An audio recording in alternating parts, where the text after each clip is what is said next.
দেখো এখন কটা বাজে। আমি ওকে ধূপ মোমবাতি, যে এইখান থেকে মোমবাতি আর এখান থেকে ধূপ দিতে গিয়েছি, আর এই যে হঠাৎ করে চোখটা এইখানটা আমার পড়লো, এই যে এই দেখো, বুঝতে পারছো? এর ভিতরে শুয়ে আছে কাঠের ভিতরে। আমিও বেরিয়ে পড়লাম। হ্যাঁ, সকাল হয়ে যাবে না, আসছি, চলো।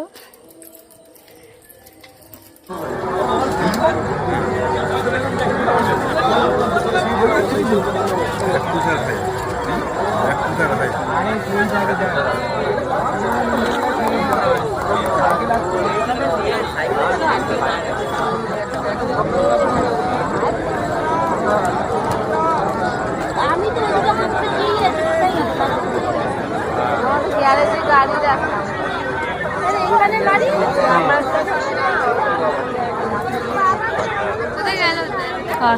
আসছে, দেখিস কি কাদা দেখ।